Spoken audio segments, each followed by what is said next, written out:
तुमच्या घरचे सुद्धा पालेभाजी खायला कंटाळा करत असतील ना, अगदी लहानांपासून मोठ्यांपर्यंत, तर त्यांना असा हा मस्त खमंग पराठा बनवून द्या, जो की आपण पालेभाजी वापरून बनवणार आहोत. तर इथे मी ठेचा भाजून घेतलेला आहे. ठेच्यामध्ये जे साहित्य आहे ते सगळं टाकलंय, फक्त इथे धने एक्स्ट्रा टाकलेले आहेत आपण थोडेसे. नंतर इथे तेल टाकून चांगलं याला डाग पडेपर्यंत भाजून घेतलंय आणि इथे मेथी आणि कोथिंबीर स्वच्छ धुवून टाकलेली आहे. तर इथे व्यवस्थित आपल्याला हे चांगलं मेथीच्या भाजीसारखं परतून घ्यायचंय आणि चांगलं यातलं पाणी शोषून निघलं की यामध्ये आपण मीठ टाकून घ्यायचंय. तर अशा पद्धतीने मस्त इथे मेथीचा आपल्याला ठेचा तयार करून घ्यायचा आणि तो गार झाला की आपल्याला मिक्सरच्या भांड्यामध्ये टाकून घ्यायचा आहे. तर याचा डिटेल व्हिडिओ मी अपलोड केलेला आहे, तो तुम्ही नक्की जाऊन बघा. तर इथे कणिक आधीच भिजवलेली होती, तर त्याची पोळी लाटून घेतली आणि चांगली आपण जशी रोजची पोळी लाटतो त्याप्रमाणे पोळी लाटायची. हा ठेचा संपूर्ण इथे पसरवून घ्यायचा आहे शेवटपर्यंत.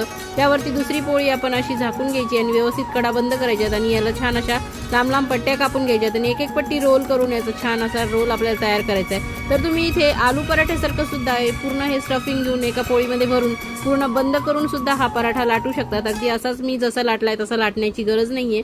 तर तुम्ही आलू पराठ्यासारखं सुद्धा याला भरून लाटून घेऊ शकता. तर व्यवस्थित याला जास्त जाड नाही पातळ नाही अशा स्वरूपात लाटून घ्यायचे आणि तव्यावरती टाकून चांगलं आपल्याला याला खरपूस भाजून घ्यायचे. तर तुम्ही इथे हा पराठा भाजताना तेल, तूप, बटर जे तुम्हाला आवडत असेल ना ते तुम्ही लावून याला चांगलं खरपूस असं भाजून घ्या आणि भाजताना मीडियम फ्लेमवरती हा गॅसवर ठेवा, म्हणजे खुसखुशीत असा हा पराठा भाजला जातो आणि खमंग असा भाजला जातो. खरपूस सुद्धा छान भाजल्यावर हा पराठा मस्त लागतो. तर तुम्ही नाश्त्याला, रात्रीच्या जेवणाला, प्रवासात नेला सुद्धा असा करू शकतात.